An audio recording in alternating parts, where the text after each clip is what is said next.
Hi friends, పొంగలం అండి ఇది. పొంగలం ఎలా చేయాలంటే దోశ పిండిలో ఇదిగోండి, దోశ పిండిలో కొంచెం పెసరపప్పు నానబెట్టుకోవాలండి. ఉప్పు కారం వేసేసి కొత్తిమీర తరిగి సన్నగా, క్యారెట్లు కూడా తరిమి వేసుకోవచ్చండి. కాకపోతే క్యారెట్లు నా దగ్గర నిండుకున్నాయి. ఇదిగోండి పెసరపప్పు డైరెక్ట్ ఈ పిండిలోనే వేసేస్తే చక్కగా నానిపోతుంది. ఇవన్నీ కలుపుకొని ఉంచుకోవాలి. దీంట్లో ఏ సోడా ఉప్పు కానీ ఈనో కానీ ఏది అవసరం లేదండి. చక్కగా ఇగో వేసేసుకొని ఉంచుకొని ఇదిగోండి ఇలా వేసుకోవాలి పొంగలు అండి. విజయ్ అండ్ కైరో వాళ్ళు ఇదిగోండి ఇలా వేసుకోవాలి, చూపిస్తాను.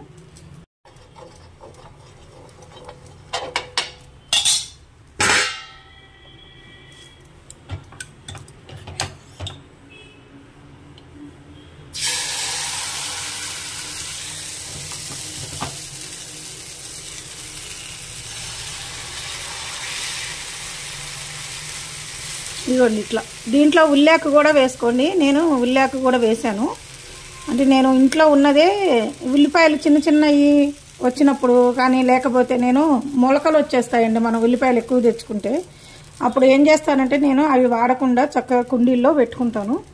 కుండీలో పెట్టుకున్నప్పుడు ఉల్లాకు వచ్చేస్తుంది, దాన్ని వాడుకుంటాను ఇట్లా.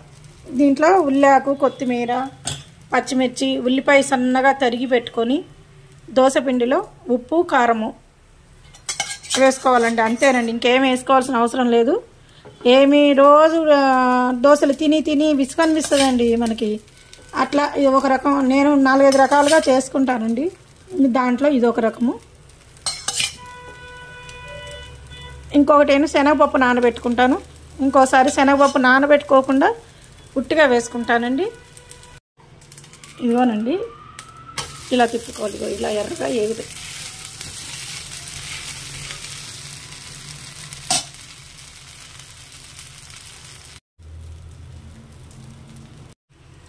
ఇదిగోండి పొంగలం రెడీ. ఇదే పిండిని మనం గుంట పొంగలాల్లా కూడా వేసుకోవచ్చండి. అది కూడా చాలా బాగుంటుంది. కానీ పిల్లలు ఉన్నప్పుడు చేస్తే చాలా ఇష్టంగా తింటారు గుంట పొంగలాలు.